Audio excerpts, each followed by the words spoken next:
اسی طرح جو ہے اب آئیے عشرہ ذوالحجہ کی طرف جاتے ہیں اور اپنی بات کے خاتمے کی طرف جا رہا ہوں کہ یہ تو پوری باتیں میں نے لے لی، اب وہ 10 دن کے بارے میں ہم بات کرتے ہیں۔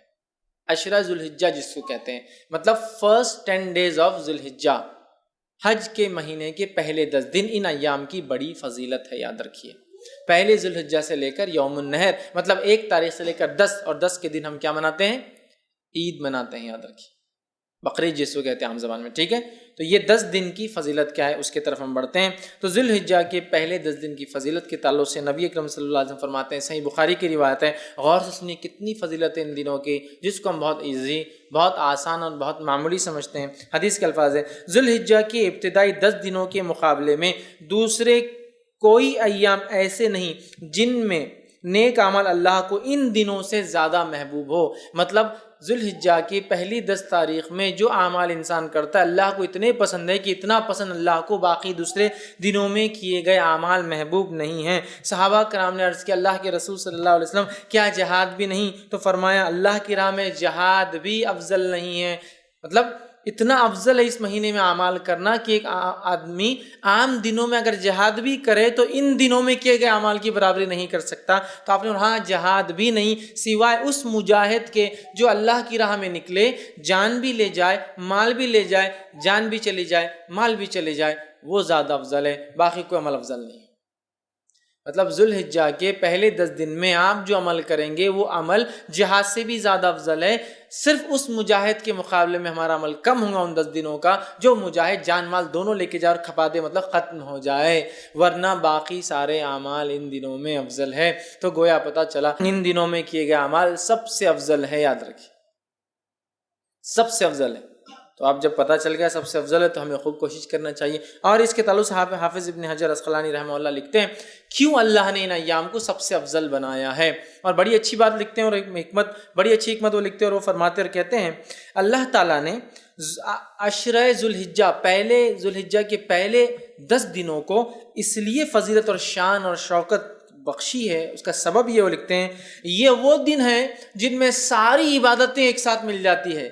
یہ وہ ایام ہے، یہ وہ مہینہ ہے جس میں ساری عبادتیں مل جاتی ہے۔ توحید تو ہے، ایک مسلمان چلتا ہے، نماز، روزہ، صدقہ اور حج، سب چیزیں ایک ساتھ آتی ہیں اس مہینے کے اندر۔ اس کی اسپیشلٹی ایسا ہے، اور کوئی مہینہ نہیں ہے سال کا جس میں ساری عبادتیں ایک ساتھ آئیں۔ آپ بولیں گے روزہ کہاں سے آ گیا؟ میں آگے آ رہا ہوں روزے کی طرف۔ اس دن نفل روزہ رکھ سکتے ہیں آپ ان 10 دنوں کے اندر، آگے میں رکھوں گا انشاءاللہ۔ چونکہ ساری عبادتیں وہ کہتے ہیں ایک ساتھ مل جا رہی، سب سے افضل اعمال ہے، تو ظاہر سے صدقہ بھی سب سے افضل اسی مہینے کا ہے۔ تو وہ کہتے ہیں چونکہ سارے اعمال ایک ساتھ مل جا رہے ہیں، توحید تو ہے ہی، نماز ہو جا رہی ہے، روز انسان پڑھتا ہے، روزہ بھی ان ایام کے اندر ہے، پہلے تاریخ سے لے کر 9 تاریخ تک روزہ رکھنا یہ سنت، اور اللہ کے رسول ہمیشہ رکھتے تھے ہر سال یہ روزے، فرسٹ 9 روزے ذوالحجہ کے، پہلے 9 دن کے روزے، 10ویں دن تو عید ہے، ٹھیک ہے، رکھتے تھے۔ تو روزہ بھی مل گیا، نماز بھی مل گئی، توحید پر انسان تھا، صدقات بھی کرے چونکہ سب سے افضل عمل ہے، اور اس میں حج بھی آ جاتا ہے، سارے ارکان ایک ساتھ آ رہے ہیں۔ تو وہ کہتے ہیں اس وجہ سے اللہ نے یہ حکمت ہو سکتی ہے کہ ان 10 دنوں کو اتنی زیادہ اہمیت دی، اور واقع میں ایسا اور کبھی نہیں ہوتا، یاد رکھیے۔ لیکن ایک سوال، کیا شب قدر سے بھی افضل ہے یہ؟ تو نہیں، یاد رکھے نہیں، وہ ایک اسپیشل ہے، اللہ نے قرآن میں جب بیان کر دیا تو اب اس کو ضرورت نہیں الگ سے وہ کرنے کی۔ شب قدر اور رمضان کا عشرہ اس کی ایک الگ ہی اپنی اہمیت ہے، وہ مستحکم، اس کی فضیلت بالکل ثابت ہے۔ اب جو باقی باتیں نہیں اس کے بعد ہی، اس کے نیکسٹ ہی ہوں گا، یاد رکھیے، ٹھیک ہے۔ تو سب سے افضل ہے، تو ان ایام میں ہمیں خوب سے خوب زیادہ زیادہ عمل کرنا چاہیے۔ اب وہ جو تکبیرات وغیرہ میں نے کہی تھی روک دیا تھا، ایام تشریق میں کرنا ہے، اب عشرہ ذوالحجہ میں بھی تکبیرات کو کہنا ہے، اور پورے 10 دنوں تک، اور باقی کے 3 دن۔ تو آئیے وہ تکبیرات میں سب سے پہلے ہم خوب تکبیریں کہیں۔ مسند احمد کی روایت ہے، آپ سے فرماتے رہے، کہتے ہیں ان 10 دنوں میں، مطلب ذوالحجہ کے پہلے عشرے میں کے مقابلے میں دوسرے کوئی ایام ایسے نہیں جن میں نیک اعمال اللہ کے یہاں زیادہ درجے والے ہو، لہٰذا ان دنوں میں کثرت سے اللہ کی وحدانیت بیان کرو، اللہ کی بڑائی بیان کرو، اور اللہ کی حمد بیان کرو۔ ان 10 دنوں سے زیادہ عمل اللہ کو کوئی پسند نہیں، لہٰذا اللہ کی وحدانیت، ایک ہونا بیان کرو، اس کی توحید بیان کرو، اور اس کے تعلق سے آپ آگے فرما رہے ہیں اس کی جو ہے بڑائی، اس کی تکبیر بیان کرو، اور اس کی حمد بیان کرو، ٹھیک ہے۔ اب آئیے اللہ کی وحدانیت بیان کرنے سے کیا مراد؟ لا الہ الا اللہ، یہ کہنا، یہ وحدانیت بیان کرنا ہے نا۔ اسی طرح اللہ کی جو تکبیر بیان کرنے سے کیا مراد؟ اللہ اکبر کہنا، اور دیگر تکبیرات جو اللہ کی بڑائی بیان کرتی ہے وہ کہنا۔ اسی طرح جو اللہ کی حمد بیان کرنے سے کیا مراد؟ اس کی تعریف بیان کرنا، ہر چیز کے اوپر اس کی پاکی اور اس کی تعریف بیان کرنا، یہ اس سے مراد ہے۔ اور پہلے ذوالحجہ سے لے کر 10 ذوالحجہ تک جو تکبیرات کہتے ہیں ان تکبیرات کو مطلق کہا جاتا ہے، یاد رکھیے۔ تو پہلے ذوالحجہ سے لے کر 9 ذوالحجہ تک جو تکبیرات انسان بیان کرتا ہے اسے تکبیر مطلق کہتے ہیں، مطلب وہ تکبیریں جو مطلق ہیں۔ اور 10 ذوالحجہ سے لے کر 13 جو تکبیر بیان کرتی ہے اس کو کہتے ہیں تکبیر مقید، وہ قید ہوتی ہے، کسی عمل کے ماتحت چلتی ہے، یاد رکھیے۔ تو یہ تکبیرات ہیں۔ اب کیا تکبیرات بیان کریں؟ تو آئیے پہ کچھ چند تکبیرات جو ثابت ہے وہ آپ کے سامنے رکھ رہا ہوں، جو ہم بیان کر سکتے ہیں۔ پہلی روایت مصنف ابن ابی شیبہ کی ہے، اس کے اندر آتا ہے کہ آپ جو تکبیر بیان کر رہے ہیں بڑائی وہ ہے اللہ اکبر اللہ اکبر اللہ اکبر لا الہ الا اللہ واللہ اکبر وللہ الحمد۔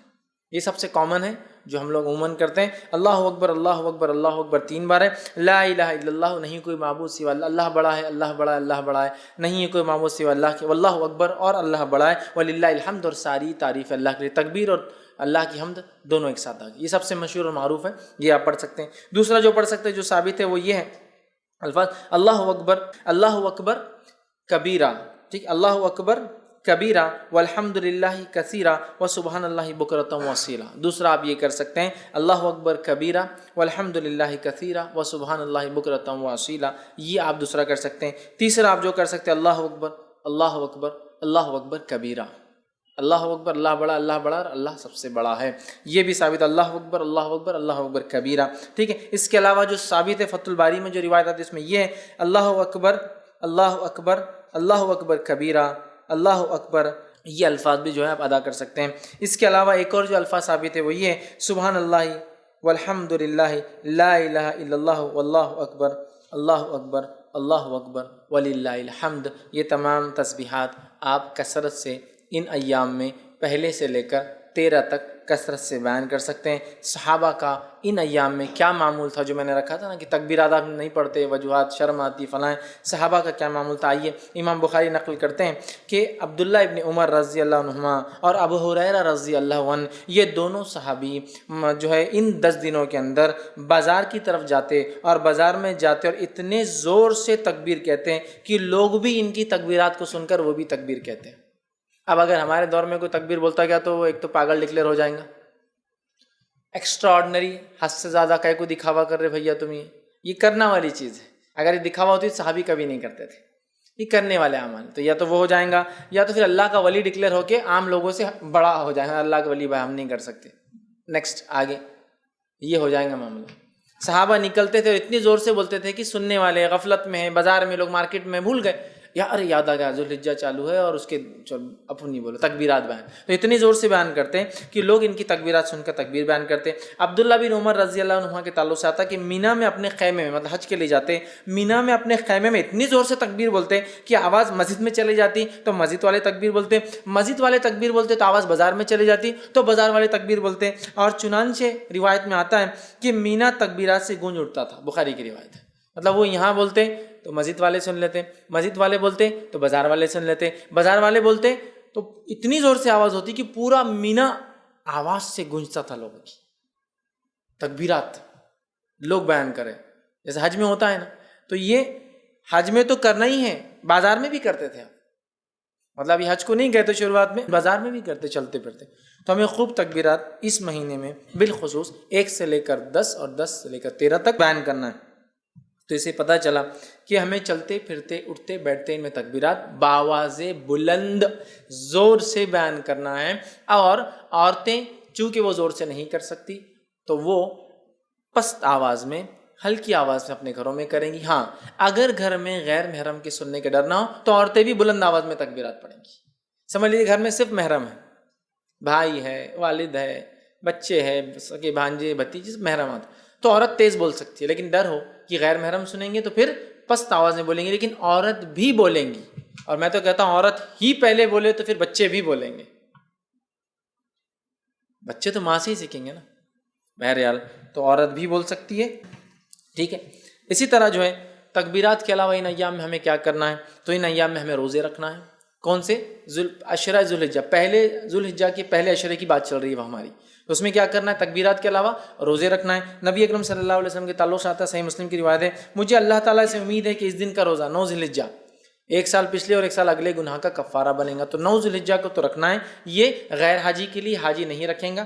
اس کے علاوہ ان مہینے کے اندر جو روزے آپ رکھیں گے اس میں ایک روزہ جو مشہور اور معروف ہے وہ یہ ہے، جس کے تعلق سے روایت اس طرح سے آتی ہے، سنن ابو داؤد کی روایت ہے کہ آپ صلی اللہ علیہ وسلم کی زوجہ مبارک جو ایک زوجہ فرماتی اور کہتی ہے کہ نبی اکرم صلی اللہ علیہ وسلم جو ہے ذی الحجہ مطلب 9 ذی الحجہ کا روزہ، اس کے بعد جو ہے یوم عاشوراء کا روزہ، ہر ماہ کے 3 روزے، اور ایک روایت میں ذی الحجہ کے پہلے 9 روزے، 9 ذی الحجہ عرفے کا روزہ، اور جو ہے 10 محرم کا روزہ، اور ایام 20 مہینے کے 3 روزے کبھی نہیں چھوڑتے۔ اور ایک روایت میں الفاظ ہے آپ صلی اللہ علیہ وسلم پہلے 9 روزے ذی الحجہ کے پہلے مطلب پہلے عشرے کے پہلے 9 دن کے روزے، اور 10 محرم کا روزہ، اور اسی طرح ایام 20 مہینے کے 3 دن 13، 14 اور 15 یہ روزے کبھی نہیں چھوڑتے۔ تو اس روایت میں 9 روزے کے تذکرہ ہے، پہلے 9 روزے، تو پتہ چلا اس مہینے میں روزے بھی رکھنا چاہیے۔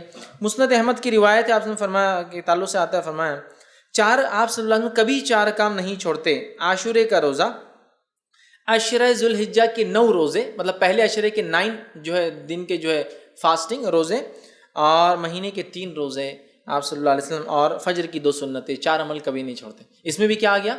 9 روزے آپ صلی اللہ علیہ وسلم کبھی نہیں چھوڑتے تھے۔ تو عشرہ ذی الحجہ میں روزہ بھی رکھیے، تکبیرات، روزہ 9 روزے رکھ سکتے ہیں، 9 نہ بھی ہو پائے تو کم از کم ایک تو ضرور رکھیے، عرفے کے دن کا روزہ، ٹھیک ہے، یہ بھی جو ہے اس میں عمل کرنا ہے۔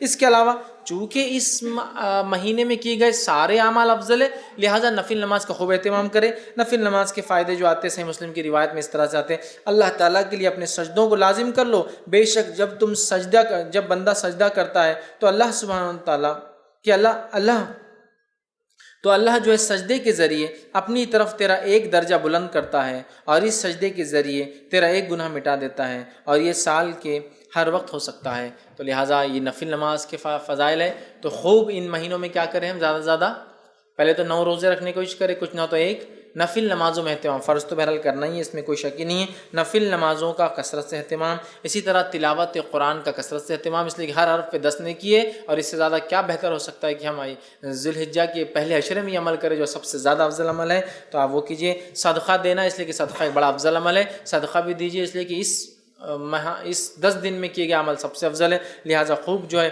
صدقہ آپ کیجیے، اور دیگر جتنی نیکیاں ہو سکتی وہ کریں، اور بالخصوص گناہ کبیرہ سے اور حرام کاموں سے اپنے نفس کو بچائے، بالخصوص گناہ کبیرہ سے اور حرام کاموں سے اپنے نفس کو بچائے، اس لیے کہ محترم اور حرمت والے مہینوں کو پاس اور لحاظ رکھنا یہی ہے کہ اس میں ہم گناہ اور معصیتیں کام نہ کریں، نیکیوں میں اضافہ کریں۔ تو جہاں ہم نیکیوں میں اضافے کی میں بات کر رہا تھا اب تک، تو یہاں گناہوں سے بچنا بھی بہت زیادہ ضروری ہے، اس لیے کہ یہ ایام میں کیے گئے اعمال سب سے زیادہ افضل ہے، لہٰذا خوب نیکی کا ہم اہتمام کریں، اور خوب اپنی نفس کو گناہوں سے بچائے، وہ چاہے ذی الحجہ کا مہینہ ہو یا دیگر اور 3 مہینے، مطلب ٹوٹل 4 مہینے حرمت والے، ان چاروں مہینے کا احترام کرے، حرمت کا پاس و لحاظ رکھے، گناہ اور معصیت سے اجتناب کرے، بالخصوص کبائر سے اپنے آپ کو بچائے، اسی طرح نیکیوں میں اپنے آپ کو آگے بڑھانے کی ہم جو ہے خوب سے خوب جو ہے کوشش کریں، اور بالخصوص وہ اعمال جو اعمال ہمیں بتائے گئے ان ایام میں کرنے کے، ان اعمال کو ہم جو ہے کثرت سے کرنے کی کوشش کریں، زیادہ سے زیادہ نیکی کریں، اور زیادہ سے زیادہ گناہوں سے اپنے نفس کو اپنے آپ کو بچانے کی کوشش کریں۔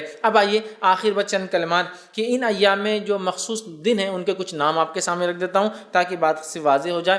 جو ہے پہلے عشرے کو جو ذی الحجہ کا ہوتا ہے یا ذی الحجہ کا ہوتا ہے اسے کہتے ہیں عشرہ ذی الحجہ۔ تو عشرہ ذی الحجہ، عشرہ کا معنی 10 ہوتا ہے، تو عشرہ ذی الحجہ بولے تو بعد کے 10 دن یا آخر کے 10 دن نہیں یاد رکھیں، جب بھی روایت میں آئیں گا عشرہ ذی الحجہ تو معنی ہے پہلے 10 دن، فرسٹ 10 days، ٹھیک ہے۔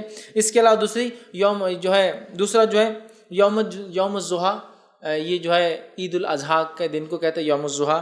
اسی طرح جو ہے ایک اور دن ایام معلومات، جو ہم نے ابھی دیکھا قرآن کی آیت میں جو ہے، جو سورہ حج کی آیت میں 27 میں، وہ ہے 10، 11، 12 اور 13، یہ ایام معلومات ہیں، ان کو ایام معلومات بھی کہا جاتا ہے کہ ایام معلومات مطلب 10 ذی الحجہ، 11 ذی الحجہ، 12 اور 13 ذی الحجہ۔ اسی طرح ایام تشریق 11 ذوالحجہ، 12 ذوالحجہ اور 13 ذوالحجہ کو کہا جاتا ہے. اسی طرح یوم عرفہ 9 ذوالحجہ کو یوم عرفہ کہا جاتا ہے. اسی طرح یوم النہر 10 ذوالحجہ کو، عید کے دن. یوم النہر مطلب قربانی کا دن، خون بہانے کا دن. تو یوم النہر 10 ذوالحجہ کو کہا جاتا ہے، عید کے دن کو کہا جاتا ہے. اسی طرح جو ہے یوم الترویہ کہا جاتا ہے 8 ذوالحجہ کو، جب جو ہے حاجی جو ہے مینا میں جو قیام کرنے آتے ہیں. اور یہ بات جو ہے سنن ابو داؤد میں آتی ہے. تو اس کو یوم الترویہ کہتے ہیں جو 8 ذوالحجہ ہوتے ہیں. تو یہ چند نام ہیں. اسی طرح جو ہے لیلۃ